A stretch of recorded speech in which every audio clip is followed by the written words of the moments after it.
नमस्कार, स्वदेश न्यूज की खास पेशकश विपक्ष वर्सेस सरकार जारी है। रार देख रहे हैं आप। बहुत स्वागत है आपका। मैं हूं आपके साथ ऋषभ राय। राजस्थान में सत्ता परिवर्तन के बाद जहां एक और भजनलाल सरकार अपने 100 दिन के एजेंडे की कार्य योजना के साथ आगे बढ़ रही है, तो वहीं हार के बाद भी कांग्रेस में तकरार बरकरार है। हालांकि लोकसभा चुनाव को लेकर राजस्थान कांग्रेस संगठन में फेरबदल के बाद अपनी तैयारियां शुरू कर दी गई हैं। साथ ही निशाने पर बीजेपी की प्रदेश सरकार भी है। बता दें कि लोकसभा चुनाव को लेकर कांग्रेस ने एक बार फिर से राजस्थान प्रदेश प्रभारी सुखजिंदर सिंह रंधावा और प्रदेश अध्यक्ष गोविंद सिंह डोटासरा को पद पर दोनों वरिष्ठ नेताओं को बरकरार रखा, यानी किसी में कोई फेरबदल नहीं किया है। तो वहीं कांग्रेस के राष्ट्रीय नेतृत्व ने अलवर ग्रामीण से 3 बार के विधायक टीकाराम जूली को राजस्थान विधानसभा में नेता प्रतिपक्ष की जिम्मेदारी सौंपी है। टीकाराम जूली को इस अहम पद पर बैठाने के पीछे भी कांग्रेस के बीच गुटबाजी में अशोक गहलोत की जीत बताई जा रही है। कहा जा रहा है कि सचिन पायलट खेमे के किसी नेता को इस पद पर नहीं पहुंचने दिया गया। इसे लेकर गोविंद सिंह डोटासरा ने कहा कि तीनों मिलकर राजस्थान में कांग्रेस पार्टी को मजबूत करेंगे। आगामी लोकसभा चुनाव को लेकर कार्यकर्ताओं और पार्टी के नेताओं के साथ चर्चा की जाएगी और कांग्रेस पार्टी के सभी विधायक सड़क से लेकर सड़क से सदन तक जनता के मुद्दों को लेकर राजस्थान में पर्ची सरकार को गिराने का काम करेंगे। विधानसभा सत्र में सरकार को घेरने के मुद्दों को लेकर जूली ने कहा कि पूर्ववर्ती सरकार की योजनाओं को नाम बदलने की बात हो या फिर योजनाएं बंद करने की बात हो, ये सब मुद्दे सदन में उठाए जाएंगे। इसके साथ ही महिला, युवा और वंचित वर्ग के मुद्दे भी सदन में उठाएंगे। उन्होंने आगे कहा कि प्रदेश की भजनलाल सरकार पर्ची की सरकार है और पहले से ही गिरी पड़ी है। उन्होंने कहा कि ईडी को हथियार बनाकर कांग्रेस नेताओं को डराने का काम किया जा रहा है। तो वहीं टीकाराम जूली ने कहा कि पिछले 1 महीने में सरकार ने कोई नया काम शुरू नहीं किया है, यानी सीधा सीधा आरोप यहां पर नई सरकार पर लगाया है। सिर्फ 100 दिन की कार्य योजना बनाए जाने की बातें की जा रही हैं। कार्य योजना बनाने में पूरा महीना निकाल दिया। तो वहीं उन्होंने कांग्रेस में किसी भी तरह की गुटबाजी से भी इनकार किया है। वहीं बीजेपी कांग्रेस के आरोपों और लोकसभा की चुनावी तैयारियों पर तंज कस रही है। बीजेपी नेताओं का कहना है कि कांग्रेस के कायाकल्प से कोई भी फर्क नहीं पड़ता। इसी पर चर्चा करेंगे, लेकिन कुछ प्रतिक्रियाएं हैं, आपको सुनाते हैं। जनता को कैसे राहत मिले, सरकार की योजनाओं का लाभ कैसे मिले और जो जन कल्याणकारी जो हमारी योजनाएं कांग्रेस की सरकार की पिछले 5 साल रही हैं, उनको ये बंद नहीं कर पाए, उनको और ज्यादा मजबूत करें, ये हमारा सबका प्रयास रहेगा। सब लोग मिलके हम एकजुट होके, जो सीनियर लोग हैं उन सब लोगों का अनुभव का लाभ उठा के सब लोग मिलके प्रदेश की जनता की समस्याओं को विधानसभा के अंदर उठाएंगे और सरकार को मजबूर करेंगे कि वो जनता के हित की बात करे, जनता के हक की बात करे। देखिए, अब कांग्रेस के पास में है और बचे कुछ विधायकों के पास में वो काम तो बचा है नहीं, तो उन्होंने कभी कुछ किया नहीं है। 5 साल में इस प्रकार के कृत्य किए हैं जिन कृत्यों की वजह से सरकार को डिलीट होना पड़ा। इस प्रकार के घोटाले रहे, कार्य रहे।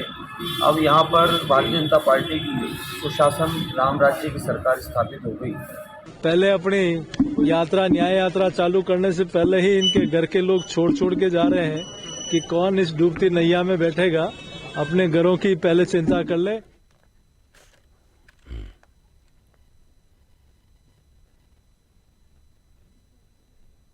तो राजस्थान में नई सरकार बनने के बाद अब क्या कुछ काम हुआ है, इसको लेकर कांग्रेस ने कई सवाल खड़े किए हैं और कहा कि 1 महीना सिर्फ कार्य योजना बनाने में निकाल दिया गया, कोई भी काम नई सरकार में नहीं हुआ है।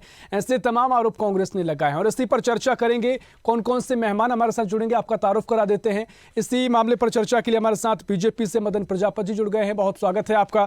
साथ ही कांग्रेस से आरसी चौधरी जुड़ गए हैं, बहुत स्वागत है आपका। और साथ ही राजनीतिक विश्लेषक डॉक्टर हेमंत भाई गोयल जी हमारे साथ जुड़ गए हैं, सर बहुत स्वागत है आपका।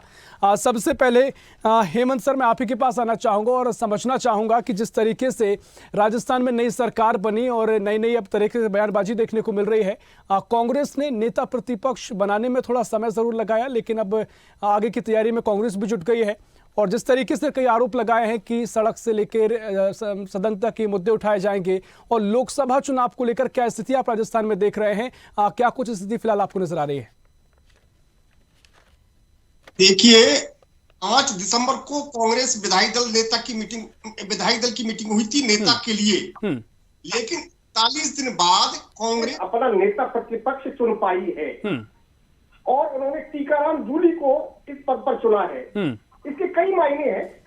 टीकाराम जूली भवन जितने सिंह के नजदीक तो है ही नहीं, लेकिन वो अशोक गहलोत के भी बहुत नजदीक हैं, उनकी मंत्रिमंडल में उन्होंने काम किया, उनके चहेते हैं। क्योंकि पूर्वी राजस्थान में कांग्रेस बहुत बुरी तरह से हारी थी, पराजित हुई थी, तो इसलिए पूर्वी राजस्थान से एक बड़े चेहरे को उनको लेना था। ये मेघवाल वर्ग से भी है, दलित नेता भी है, और क्योंकि पूर्वी राजस्थान से इस समय राजस्थान के मुख्यमंत्री भजनलाल शर्मा वो पूर्वी राजस्थान से हैं, डिप्टी सीएम, दोनों डिप्टी सीएम वो पूर्वी राजस्थान से हैं, कई बड़े मंत्री पूर्वी राजस्थान से हैं। तो ये कांग्रेस की मजबूरी थी कि पूर्वी राजस्थान के किसी बड़े व्यक्ति को बड़े पद पर उनको बैठाना था, और उसके लिए उन्होंने टीकाराम जूली का चयन किया। ठीक है। साथ में ही जो कांग्रेस के पीसीसी चीफ है गोविंद डोटासरा, उनको ही उन्होंने बरकरार रखा, वो भी पूर्वी राजस्थान से आते हैं, स्पीकर के हैं। तो ये उनकी मजबूरी थी, क्योंकि तमाम अच्छा फिर देखिए बीजेपी में आज कई बड़े दलित नेता बड़े चेहरा बीजेपी में बन चुके हैं। चाहे अर्जुन राम मेघवाल की बात करें, केंद्रीय कानून मंत्री हैं, सरकारी मुख्य सचेतक है जोगेश्वर गर्ग हैं, वो दलित चेहरा है, मदन दिलावर है, वो एक बड़ा दलित चेहरा है। तो ये तमाम लोग हैं, डिप्टी सीएम प्रेमचंद बैरवा है, वो एक बड़ा दलित चेहरा है। तो इसलिए ये कांग्रेस की मजबूरी थी। लेकिन अब प्रश्न ये पैदा होता है क्या कांग्रेस सचिन पायलट को पार्टी में रखना चाहती है या नहीं रखना चाहती है? क्योंकि केंद्रीय आलाकमान तो कांग्रेस का उनको एसेट बता चुका है, लेकिन अशोक गहलोत साहब तो उनको नाकारा, निकम्मा, कोरोना, गद्दार ये तमाम बता चुके हैं ना। तो आज भी राजस्थान में तो आलाकमान कांग्रेस का अशोक गहलोत ही है, वो भी डोटासरा भी उनके साथ मंत्रिमंडल में काम कर चुके हैं, उनकी चहेते हैं। साथ में ही टीकाराम जूली भी उनकी चहेते हैं। सचिन पायलट ग्रुप से मुरारीलाल मीणा का नाम भी चला था, वो भी पूर्वी राजस्थान से आते हैं। डॉक्टर हेमंत साहब देखिए, जिस तरीके से अब तमाम जरूर बयानबाजी देखने को मिल रही है, लेकिन जो गुटबाजी का जिक्र हमेशा कांग्रेस के लिए होता आया है, अब लोकसभा चुनाव बिल्कुल नजदीक है, क्या आपको लगता है कि गुटबाजी से कांग्रेस निकल पाई है, या बड़ी उलझन अभी गुटबाजी को सुलझाना ही कांग्रेस के लिए बनी हुई है? नहीं देखिए, ये कांग्रेस के लिए मजबूरी बन गई गुटबाजी को बनाए रखना। पूरी 5 साल कांग्रेस गुटबाजी में रही, तमाम तरह की बातें हुई, सचिन पायलट वर्सेस अशोक गहलोत, और आज भी इसीलिए उनको 40 दिन नेता प्रतिपक्ष चुनने में लग गए, क्योंकि गुटबाजी पूरी तरह से हावी है। सचिन पायलट को बिल्कुल उन्होंने किनारे कर दिया। और अब जब लोकसभा चुनाव की तैयारियां चल रही हैं, बीजेपी बहुत जोर शोर से तैयारी में लगी हुई है। आज पूरे देश में, और देश में नहीं विदेशों में, आज रामलला की धूम है। रामलला की प्राण प्रतिष्ठा 22 जनवरी को होनी है, घर घर में राम बसे हैं, और कांग्रेस अपने पैरों पर कुल्हाड़ी मारने को तैयार बैठी है। अरे वो कांग्रेस के कार्यकर्ता जो रामलला मंदिर के दर्शन करने जाना चाहते हैं, उनको रोक रही है। वो क्या चाहते हैं? क्या राम सबके घटघट में नहीं है क्या राम सबके आराध्य देव नहीं है क्या? सबके हैं, लेकिन कांग्रेस समझने को तैयार नहीं है। और ये वो कांग्रेस है जिसने सुप्रीम कोर्ट में हलफनामा देकर राम को काल्पनिक बताया। वो कांग्रेस है जो सनातन को मलेरिया, डेंगू, एड्स जैसे शब्दों से बिल्कुल डॉक्टर साहब, तमाम और भी बिंदु है, मैं चाहूंगा आपसे विस्तार से आगे चर्चा करूं, लेकिन जी बिल्कुल बीजेपी उनको समाप्त नहीं कर रही है, कांग्रेस खुद खत्म होना चाहती है। उसका किसी पर क्या इलाज है? लेकिन हमारी चिंता ये है कि ये लोकतंत्र के लिए शुभ संकेत नहीं है। लोकतंत्र के लिए सशक्त विपक्ष का होना जरूरी है, लेकिन कांग्रेस क्यों नहीं सशक्त विपक्ष की भूमिका में रहना चाहती है? क्या इसमें भी उसकी कुछ साजिश है क्या? राहुल गांधी जैसे इनके नेता बने हुए हैं, क्या उनकी बिल्कुल विदेशी ताकतों के द्वारा वो हैंडल हो रहे हैं क्या? इसलिए वो विपक्ष को देश में से खत्म करना चाहते हैं क्या? बिल्कुल डॉक्टर साहब, आपने तमाम बातें कही, मैं चाहूंगा चर्चा को आगे बढ़ाऊं, और तमाम और भी बिंदु हैं, मैं चाहूंगा आपसे और विस्तार से उससे समझूं। मदन जी, मैं आपके पास आ रहा हूं। जिस तरीके से अब कांग्रेस तैयार है, अब नेता प्रतिपक्ष यहाँ पर नए टीकाराम जूली जी आ गए हैं, और तमाम आरोप आतिशी उन्होंने लगाए हैं। उन्होंने कहा है कि 1 महीना आपने वैसे ही निकाल दिया, कोई काम नहीं हुआ है, कार्ययोजना बनाने में समय निकल गया है। तो क्या कुछ जो आरोप हैं आप प्रतिक्रिया देंगे मदन जी? एक तो बड़े लंबे समय के बाद में 40 दिन बाद में कांग्रेस ये फैसला कर पाई कि राजस्थान की विधानसभा में नेता प्रतिपक्ष टीकाराम जूली बनेंगे। दूसरी तरफ आज एक्स के ऊपर एक ट्रेंड कर रहा है, हैशटैग ट्रेंड कर रहा है 10 करोड़ में नेता प्रतिपक्ष। उसका जवाब तो आरसी जी दे पाएंगे। लेकिन राजस्थान की कांग्रेस की राजनीति में फिर एक बार गुटबाजी जो है वो पूर्ण रूप से सामने आई है। और ये तय हो गया है कि राजस्थान का बॉस जो है वो अशोक गहलोत है कांग्रेस के अंदर। उसमें उनके लिए ना आला कमान सोनिया गांधी जी कुछ है, ना राहुल गांधी जी, ना मल्लिकार्जुन खड़गे जी, ये किसी की नहीं चलेगी। तो मदन जी, आपके लिए तो ये अच्छी स्थिति है, विपक्ष अपने में ही उलझा हुआ है, आप अपना काम कर रहे हैं, बीजेपी के लिए तो ये बढ़िया स्थिति है। नहीं, मैं विपक्ष अपने में उलझा हुआ है, वो तो देखिए सत्ता में थे जब भी उलझे हुए थे, लेकिन मैं तो जो स्थिति है वो उससे आपको अवगत करा रहा हूँ जी। स्थिति ये है कि आज भी 25 सितंबर की घटना के ऊपर कार्रवाई करने में आला कमान असमर्थ है, और उसी 25 तारीख की घटना में जो मुख्य चेहरा थे माननीय उस टाइम के मुख्यमंत्री अशोक गहलोत जी, उन्हीं की चली। आज भी प्रदेश अध्यक्ष उन्हीं के पसंद का बना, रिपीट गोविंद सिंह डोटासरा जी, टीकाराम जूली जी उन्हीं के माने जाते हैं। तो सचिन पायलट को एक बार फिर कांग्रेस में दरकिनार करते हुए अशोक गहलोत की चली है, और पूर्ण रूप से उनके जो लोग हैं उनको किसी तरीके का कोई संगठन के अंदर या किसी तरीके से दायित्व नहीं मिल रहा। लेकिन मैं तो ये कह सकता हूँ कि आप कह रहे थे कि हमारी सारी योजना है 100 दिन की, टीकाराम जूली की बने, उनको बधाई है बनने की, लेकिन सत्य असत्य लेके और जनता के बीच में जाने वाले लोग हैं ये, इनको पता नहीं जो 5 साल में कार्य नहीं हुआ वो भारतीय जनता पार्टी के राज में हुआ है। जो परीक्षा कराएगी वो सफलतम परीक्षा है, जिसके अंदर किसी तरीके का बेदाग तरीके से राजस्थान में 5 साल बाद में माननीय मुख्यमंत्री भजनलाल जी के नेतृत्व में परीक्षा हुई। राजस्थान के युवाओं में विश्वास जगा कि अब कोई सरकार बनी है जिससे युवाओं को एक न्याय मिलेगा। दूसरी तरफ राजस्थान के अंदर भजनलाल जी की सरकार के अंदर गैस का सिलेंडर 400 रुपए में हुआ। आपको ये ध्यान होगा, ये गुमराह करने के लिए 500 का सिलेंडर बोलते थे, लेकिन साल में 3 देंगे, हम साल में 12 देंगे। बिल्कुल मदन जी, ये तमाम मुद्दे मैं चाहूंगा थोड़े से मुद्दे बचा के रखते हैं, आगे चर्चा हम जरूर करेंगे। आरसी जी हमारे साथ जुड़ गए हैं, उनसे पहले प्रतिक्रिया चाहूंगा, क्योंकि पहले मैं चाह रहा था आपसे प्रतिक्रिया लूं, लेकिन तकनीकी खामी के चलते आपसे संपर्क नहीं हो पाया। लेकिन आरसी जी, जिस तरीके से अब आपने नेता प्रतिपक्ष बना दिया है, तमाम आरोप भी आपने लगाए हैं, मेरी भी शुभकामनाएं, आप आगे से मजबूती के साथ काम करें। लेकिन जिस तरीके से गुटबाजी कम होने का नाम नहीं ले रही है, क्या आपकी रणनीति है, क्या स्पष्टता कांग्रेस की आगे रहेगी, इसको लेकर आप पहले प्रतिक्रिया दीजिए। और साथ ही जो बातें मदन जी कह रहे थे कि अशोक गहलोत जी की अभी चली है, सचिन जी को दरकिनार कर दिया, क्या है? देखिए, जो खंड खंड में बटी हुई भारतीय जनता पार्टी वो कांग्रेस पार्टी पे सदैव इस तरह के आरोप लगाती रही। जिस पार्टी के अंदर विधायकों से रायशुमारी की जाती है, तमाम जो पर्यवेक्षक हैं वो एक एक विधायक से बैठ के उनकी रायशुमारी करते हैं, और तमाम जो विधायक हैं सर्वसम्मति से पार्टी के राष्ट्रीय अध्यक्ष पे जब फैसला छोड़ते हैं, उसके बाद में भी कांग्रेस पार्टी, भारतीय जनता पार्टी ने राजस्थान की जनता के साथ में छल किया। भारतीय जनता पार्टी ने जो आदर्श आचार संहिता की धज्जियां उड़ाते हुए संवैधानिक नियमों का उल्लंघन करते हुए एक व्यक्ति जो प्रत्याशी के तौर पर था उसे मंत्री बनाया, लेकिन राजस्थान की जनता ने ये बता दिया कि भारतीय आरसी जी, देखिए तमाम आरोप हैं, आपने पर्ची वाली सरकार का आरोप भी लगाया। मेरा सवाल आपसे एक सीधा ये है, ठीक है मदन जी, मैं आपके पास आऊंगा, पहले मेरा महत्वपूर्ण सवाल है उनसे। जिस तरीके से आप लगातार आरोप लगा रहे हैं, अब कांग्रेस का खुद का एजेंडा क्या कुछ है? जनता अगर आप आरोप प्रत्यारोप लगाते रहेंगे, तो जिस तरीके से हमने विधानसभा चुनाव में देखा, अभी पर्ची वाली सरकार कह रहे हैं, तमाम आरोप आप लगा रहे हैं, कांग्रेस कम से कम अपना एजेंडा क्लियर क्या स्पष्ट रखे, उसके बाद कहीं ना कहीं जनता का मूड बदले। जनता ने 2 बार यहाँ से 25 सांसद भारतीय जनता पार्टी को जीता के दिए। यहाँ से भारतीय जनता पार्टी की सरकार पुनः बनी।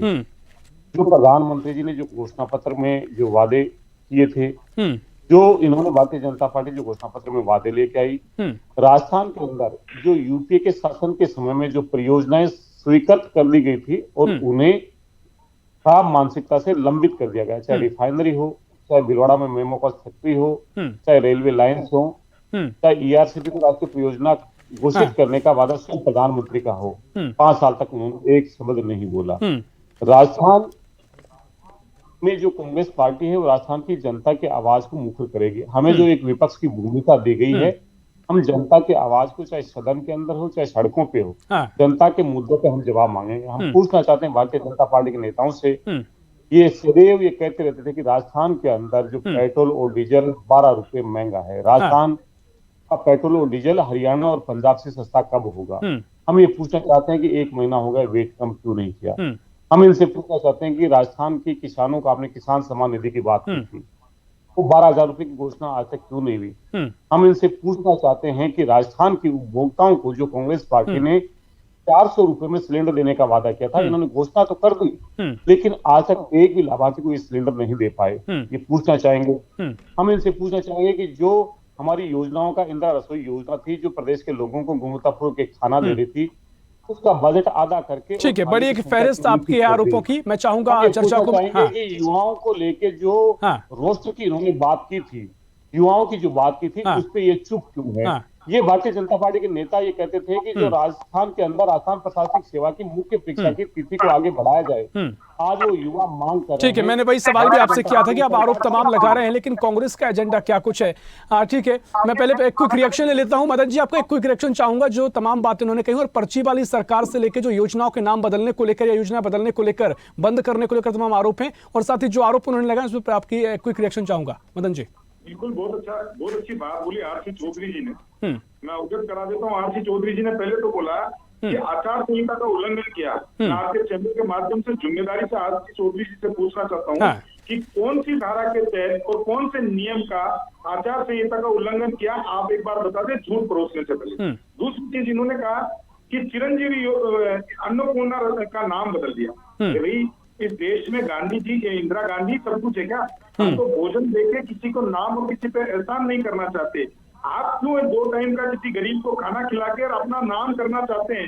अन्नपूर्णा जो अन्न के देवता है, उसके नाम से अगर हमने रसोई चालू की तो आपको दर्द क्यों होता है? क्या कोई बात नहीं, इन एक परिवार के अलावा कुछ दिखता नहीं है। तीसरी चीज, आरसी जी बोल रहे हैं कि युवाओं का, मैंने तो बताया ना आरसी जी, जो 5 साल में कांग्रेस सरकार नहीं कर पाई, और सबसे बड़ी विफलता कांग्रेस के 19 पेपर लीक के माननीय भजनलाल जी की सरकार बनी, और युवाओं का बेदाग तरीके से पेपर जो है कराया इस भारतीय जनता पार्टी की सरकार। ठीक है, गैस सिलेंडर को लेकर और एक बार। जी योजनाएं लेके आप बैठे रहते हो। गुटबाजी के अंदर पिछले 5 साल राजस्थान की जनता ने भुगत लिया। आप महिला अत्याचार हुआ, युवा पेपर लीक हुआ, और अभी भी आप गुटबाजी से ऊपर नहीं निकल पाए। और राजस्थान के अंदर नहीं, आपके देश में आला कमान इतना कमजोर है, जिस कमजोरी के कारण आज स्थिति ये गई। तीसरा कहा कि 1 महीने में हमारे टीटीसी हार गए। टीटीसी हार गए तो कांग्रेस की योजनाएं लिखी थी क्या आपने किसी बैनर, किसी पोस्टर पे? कांग्रेस की कोई विचारधारा लिखी? आपने भी लिखा था कि वोट नहीं है, श्रद्धांजलि है। और जो आप देखिए कि सहानुभूति की लहर में तो राजीव गांधी जी की 4 से 4 सीटें आ गई थी, सरकार बना ली थी। इस देश किसी विकास से थोड़ी बनाई थी, सहानुभूति थी। इसी तरीके से वहां पे आपके कानपुर के अंदर सहानुभूति थी, उससे आपका जीत हम बधाई देते हैं उसको। और जनता की जो निर्णय है उसको सम्मान किया सर, आंखों के सर माथे से लगाती। लेकिन आरसी चौधरी जी, आप चुनाव आते हैं तो चुनाव आयोग को गाली देते हैं। आप अगर न्यायालय में केस आ जाए तो न्यायालय को गाली देते हैं। और अगर इस देश में न्यायालय के थ्रू राम मंदिर बन जाए तो आप उसका भी विरोध करते हैं। पहले तो कहते हैं कि हम न्यायालय का जो भी निर्णय होगा उसका स्वागत करेंगे। अब न्यायालय के निर्णय के अनुसार देश में राम भक्तों की आस्था से राम मंदिर बनता है, तो आप उसका भी विरोध करते हैं। ठीक है, मैं डॉक्टर साहब के पास जाऊंगा, लेकिन उससे पहले ठीक है मदन जी, आपने अपनी बात रख ली है। आरसी जी, एक रिएक्शन इस पूरे इनके तमाम बातों को लेकर, और साथ ही आरोप की राजनीति कब तक? क्यों आपका कोई एजेंडा स्पष्ट ना हो? और साथ ही उन्होंने कहा कि अगर आपने आचार संहिता के उल्लंघन का हवाला दिया, उसको लेकर भी आप अपनी प्रतिक्रिया रखिए। देखिए, मैं कहना चाहूंगा कि भारतीय जनता पार्टी के नेता ये बताएं कि जो मंत्री रहते हुए जो उन्होंने शिलान्यास किए, जो काम किए गए, उनको रखा जाता है और उन्हें मंत्री बना के भेज दिया जाता है। आजाद भारत के अंदर लोकतांत्रिक व्यवस्था लागू होने के बाद में किसी प्रत्याशी को चलते चुनाव में अगर मंत्री बनाया गया हो तो मैं तमाम पैनल से गुजारिश करूंगा कि वो उसका उदाहरण दे। कौन सी धारा के तहत उल्लंघन हुआ, इसके बारे में वो आपसे सवाल कर रहे हैं। आपने, मैं ये पूछना चाहता हूँ आरसी जी के सम्मान से कि आचार संहिता की कौन सी धारा के तहत उल्लंघन किया भारतीय जनता पार्टी? मैं पूछना चाहता हूँ तुमसे कि पूरे देश के अंदर प्रत्येक चुनाव में प्रत्याशी को मंत्री बनाया गया। भारतीय जनता पार्टी अपनी नैतिक हार स्वीकार कर चुकी थी। उन्हें यह भरोसा था कि इसे जीत नहीं मिलेगी, इसे मंत्री से लोगों को प्रलोभित किया जाए, लेकिन राजस्थान की जनता ने आपके इस प्रलोभन को आरसी जी, मैं चाहूंगा, देखिए ऐसे आरोप की चर्चा काफी होती है, मैं चाहूंगा कोई आपके पास तर्क हो, कोई आपके पास तथ्य हो, उसको लेकर आप बता दीजिए, इसका क्या सेंस रह जाएगा। आरसी जी, कोई तर्क हो आपके पास, आप पर्ची वाली सरकार का आरोप लगा रहे हैं, आप ऐसे आरोप की चर्चा का क्या कुछ निष्कर्ष निकलेगा? देखिए, अगर आपके चैनल ने दिखाया या नहीं दिखाया, मैंने नहीं देखा, लेकिन राजस्थान की जो मतदाता हैं उन्होंने अपना जनादेश देके 115 विधायक भेजे। संसद ये परंपरा है कि विधायक दल का नेता विधायकों के द्वारा चुना जाना चाहिए था, लेकिन राजनाथ सिंह जी एक पर्ची लेके आए पूर्व भारतीय जनता पार्टी की जो मुख्यमंत्री वसुंधरा राजे जी को वो पर्ची दी गई। उन्होंने राजनाथ सिंह जी की तरफ हतप्रत होकर देखा और उस पर्ची में नाम वो मिला जो स्वयं 115 भारतीय जनता पार्टी के विधायकों ने नहीं सोचा।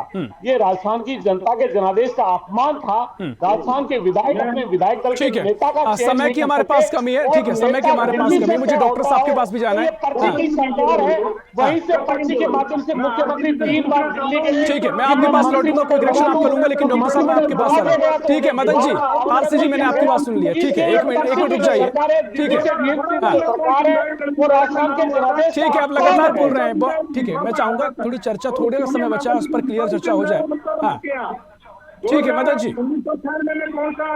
2008 में ठीक है, मैं डॉक्टर साहब के पास आ रहा हूँ। डॉक्टर साहब देखिए, जिस तरीके से अब लगातार वार पलटवार ये तमाम जो फिलहाल सियासी दृश्य दिखाई दे रहा है, लेकिन लोकसभा चुनाव सामने है। आप किस तरीके से लोकसभा चुनाव को लेकर अभी की स्थिति देख रहे हैं? क्या कांग्रेस अपने आप को मजबूत कर पाई है, या फिर वही हाल आगे दिखाई देने वाला है, या फिर जो आरोप प्रत्यारोप लग रहे हैं, क्या कांग्रेस को अपना खुद का एजेंडा होना चाहिए, या आरोप लगाते हुए जिस तरीके से कांग्रेस अपनी रणनीति आगे बढ़ा रही है उसका कुछ प्रतिफल कांग्रेस को आगे मिलेगा?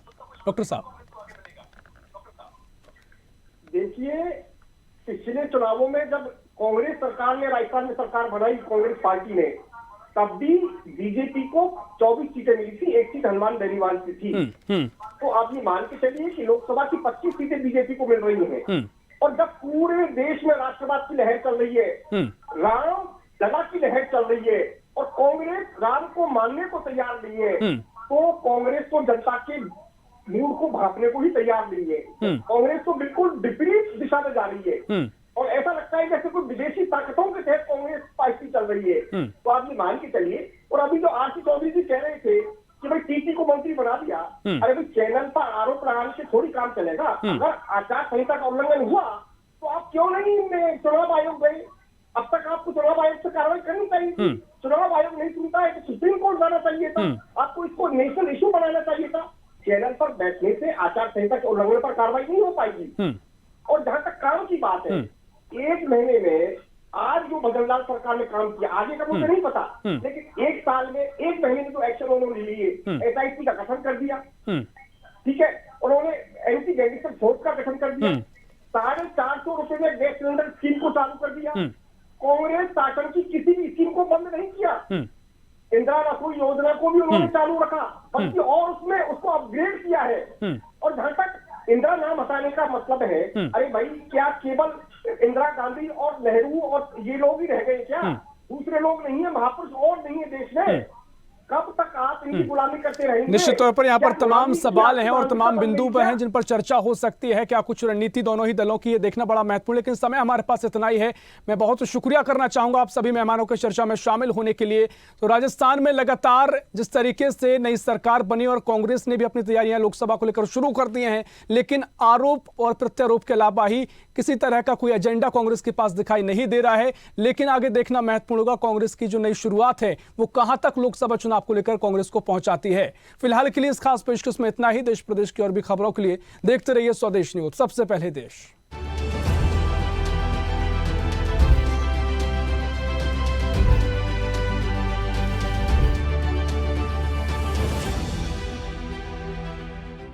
ऐसी ही खबरों के लिए हमें लाइक करें, शेयर करें, फॉलो करें और YouTube पर सब्सक्राइब करें और बेल आइकन दबाना ना भूलें। साथ ही ताजा अपडेट्स के लिए हमारी वेबसाइट स्वदेशलाइव.com पर जरूर जाएं।